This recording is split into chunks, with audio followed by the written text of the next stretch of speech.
और आज की पहली कहानी महाराष्ट्र के नागपुर की है। ये बात 2019 की है। नागपुर शहर में एक हाईवे है जो पांडुर्ना कस्बे को जोड़ता है।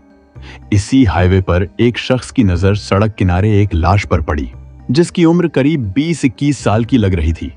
राहगीर ने तुरंत पुलिस को कॉल कर इसकी जानकारी दी। सूचना मिलते ही पुलिस मौके पर पहुंच गई। लड़की के कपड़े ब्रांडेड थे, जिससे लग रहा था कि वह किसी अच्छे घर की होगी, लेकिन उसकी हत्या बहुत बेरहमी से की गई थी। उसका चेहरा एसिड से जला दिया गया था, जिससे उसे पहचान पाना मुश्किल हो गया। उसका एक हाथ गायब था। ऐसा लग रहा था कि शायद रात में किसी जंगली जानवर ने उसका हाथ खा लिया होगा। घटना स्थल को देखकर साफ था कि लड़की की हत्या कहीं और की गई थी और लाश को यहां लाकर फेंका गया था। जिस तरह से उस युवती की हत्या की गई, उससे लगता था कि मामला प्यार का था। हत्यारा शायद युवती से बहुत नाराज था। शव देखकर यह साफ हो गया था कि वो लड़की किसी बड़े घर से थी और शहर की रहने वाली थी। पुलिस ने मौके पर जाकर जरूरी कार्रवाई की और लड़की की लाश पोस्टमार्टम के लिए अस्पताल भेज दी। इसके बाद थाना पुलिस और क्राइम ब्रांच ने मिलकर इस खौफनाक हत्या की गुत्थी सुलझाने के लिए छानबीन शुरू कर दी।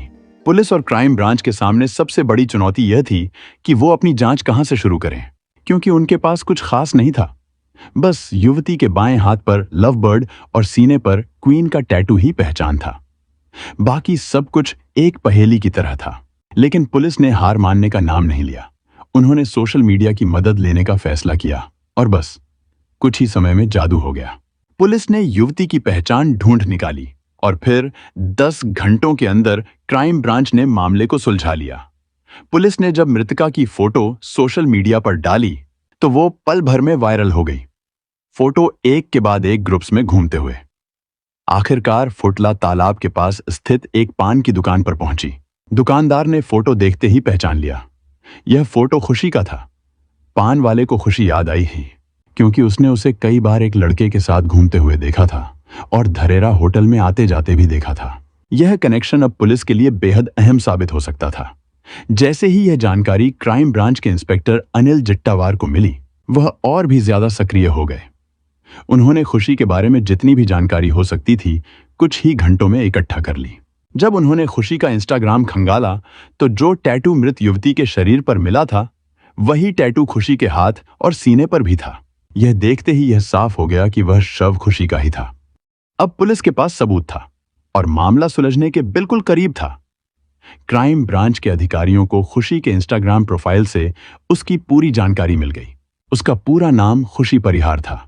वह अपनी मौसी के साथ रहती थी और राय इंग्लिश स्कूल और जूनियर कॉलेज में बीकॉम के अंतिम वर्ष की छात्रा थी। साथ ही वह पार्ट टाइम मॉडलिंग भी करती थी और मुंबई नागपुर में काम करती थी।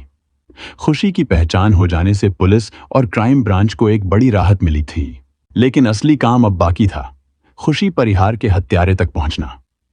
पुलिस ने जब खुशी की मौसी से संपर्क किया तो उन्होंने बताया कि खुशी कई महीनों से उनके साथ नहीं थी। वह अपने दोस्त अशरफ शेख के साथ लिव इन रिलेशनशिप में welcome housing society Hazaribagh Paharganj गिट्टी खदान के पास रह रही थी। पुलिस ने जब खुशी की हत्या की खबर उसकी मौसी को दी तो वह जोर जोर से रोने लगी और अपनी घबराहट जाहिर करते हुए अशरफ शेख पर संदेह व्यक्त किया।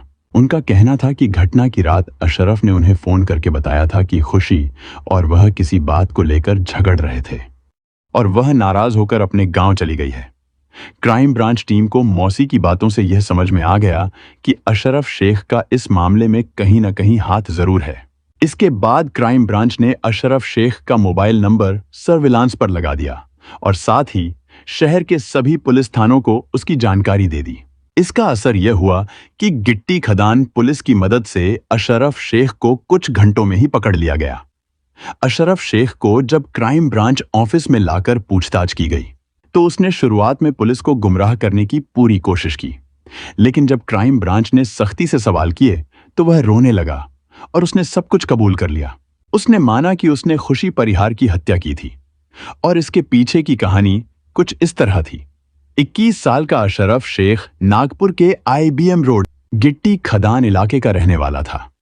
उसका पिता अफसर शेख एक ड्रग तस्कर था, जिसे हाल ही में पुलिस ने 400 किलोग्राम गांजे के साथ गिरफ्तार किया था।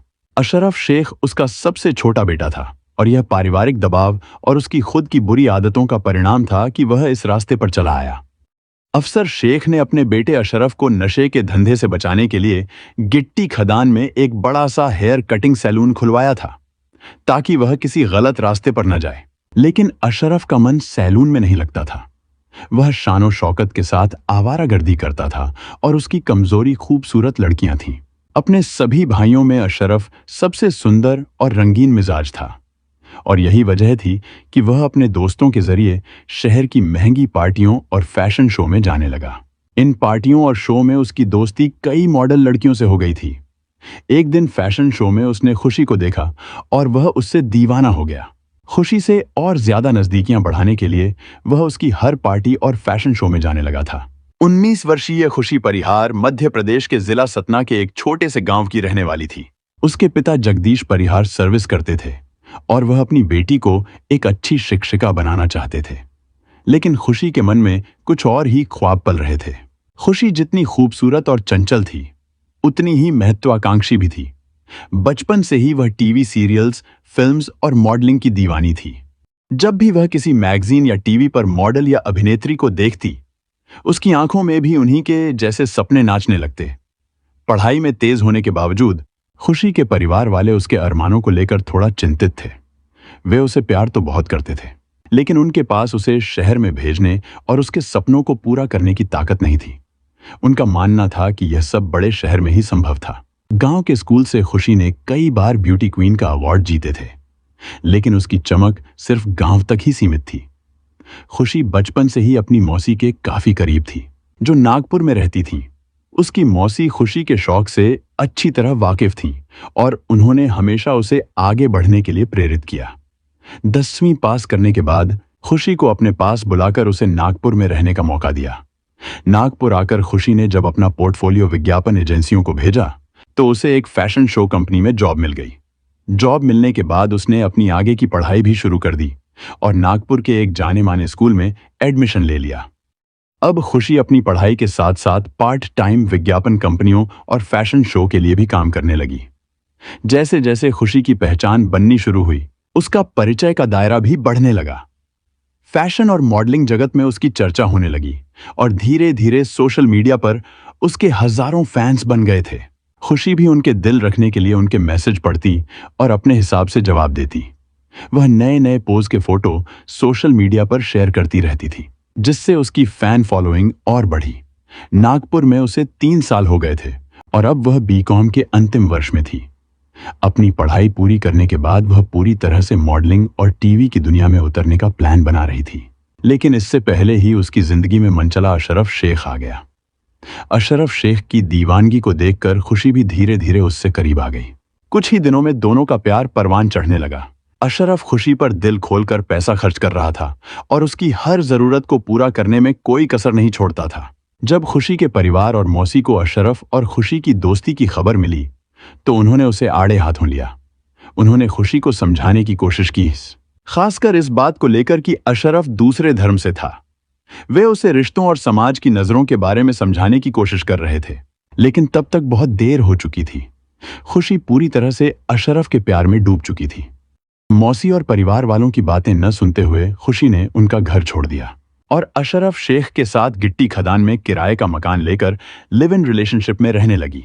अब खुशी पूरी तरह से आजाद थी और कोई भी उसे रोकने टोकने वाला नहीं था। अशरफ शेख उसका बराबर ध्यान रखता था, उसे कॉलेज और फैशन शो में ले जाता था और दोनों का समय काफी अच्छे से गुजर रहा था। कुछ समय बाद खुशी ने अपने नाम को भी बदलकर जारा शेख रख लिया था, ताकि वह अशरफ के साथ अपने रिश्ते को और गहरे तरीके से महसूस कर सके। प्यार का एहसास दिलाने के लिए उसने अपने हाथ और दिल पर टैटू भी बनवा लिए थे, जो उस रिश्ते की गवाही देते थे। खुशी अशरफ के साथ खुश थी और मॉडलिंग की दुनिया में अपनी पहचान बनाने में जुटी हुई थी। उसका सपना था कि वह सुपर मॉडल बने और देश भर में अपना नाम फैलाए। लेकिन जब से अशरफ ने खुशी से निकाह करने का फैसला किया, दोनों के बीच तकरार बढ़ने लगी। अशरफ अब चाहता था कि खुशी अपना ध्यान मॉडलिंग से हटाकर घर और परिवार पर लगाए। उसे यह पसंद नहीं आता था कि खुशी देर रात तक बाहर रहती थी या किसी से मिलती थी।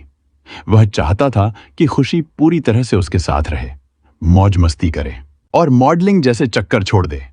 लेकिन खुशी के लिए यह सब मंजूर नहीं था। वह बचपन से जिस सपने को देख रही थी, उसे पूरा करने के लिए वह हर हाल में तैयार थी। उसे मॉडलिंग की दुनिया में खुद को आकाश में देखना था, जबकि अशरफ यह नहीं चाहता था। इस वजह से दोनों के बीच अब दूरियां बढ़ने लगी और अक्सर छोटी छोटी बातें लेकर तकरार और झगड़े होने लगे थे।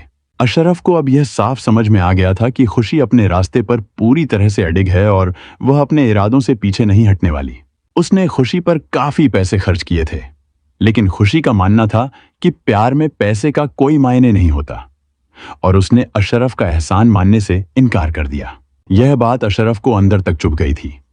उसे ऐसा महसूस हुआ कि उसकी भावनाओं का कोई मूल्य नहीं है। यही सोचते हुए उसने अपनी और खुशी की दोस्ती और प्यार को दरकिनार करते हुए 12 जुलाई 2019 को एक लंबी ड्राइव पर जाने का फैसला किया। अशरफ ने अपनी कार में खुशी को बैठाया और दोनों नागपुर से दूर एक ग्रामीण इलाके की ओर निकल पड़े। कुछ समय तक पाटुरना नागपुर रोड पर ड्राइव करते हुए वे सावली गांव के पास स्थित कलमेश्वर इलाके के एक ढाबे पर रुके। वहां उन्होंने खाना खाया और जमकर शराब पी। रात के 10 बज चुके थे और इलाका सुनसान हो चुका था। कार में वापस बैठने के बाद अशरफ ने वही पुरानी बातें फिर से शुरू कर दी, जिससे खुशी परेशान हो गई। खुशी पर शराब का असर था और उसने साफ शब्दों में कहा कि वह पूरी तरह से आजाद है और इसी तरह आजाद रहेगी। वह जिस पेशे में है उसे समझते हुए उसे हजारों लोगों से मिलना जुलना पड़ता है और वह इस बात पर कभी समझौता नहीं करेगी। यह सुनकर दोनों के बीच कहासुनी और तकरार बढ़ गई। बातचीत का यह सिलसिला धीरे धीरे मारपीट तक पहुंच गया। अचानक अशरफ ने अपना आपा खो दिया और कार के अंदर ही खुशी के सिर पर जोर से वार कर उसे बेहोश कर दिया। जब खुशी बेहोश हो गई तो अशरफ घबराया हुआ था। उसे समझ में नहीं आ रहा था कि अब क्या किया जाए। डर और गुस्से के साए में उसने अपनी कार को सावली गांव के एक सुनसान इलाके में ले जाकर खुशी को हाईवे के किनारे छोड़ दिया और उसे जलाकर सब खत्म कर दिया। अशरफ ने खुशी का शव ठिकाने लगाने के बाद पूरी तरह से पहचान छिपाने के लिए और किसी तरह का कोई सुराग न मिलने के लिए उसके चेहरे को विकृत किया। उसने कार में रखे जैक से चेहरे को नुकसान पहुंचाया और फिर बैटरी का एसिड डालकर उसे और भी विकृत कर दिया, ताकि पुलिस को पहचानने में कठिनाई हो। यह सोचकर कि मामले को रफा-दफा किया जा सकता है, अशरफ ने खुशी का मोबाइल अपने पास रख लिया और फिर आराम से घर लौट आया। उसने खुशी की मौसी को फोन कर बताया कि उनका झगड़ा हो गया है और वह अपने गांव वापस जा रही है। अशरफ का मानना था कि 2-4 दिनों में जानवर शव को खा जाएंगे और सब कुछ खत्म हो जाएगा, लेकिन उसे यह नहीं पता था कि पुलिस और क्राइम ब्रांच की टीम इतनी सक्रिय होगी। पुलिस ने जैसे ही शव और मोबाइल को बरामद किया, मामले की गुत्थी सुलझाने में कोई कसर नहीं छोड़ी।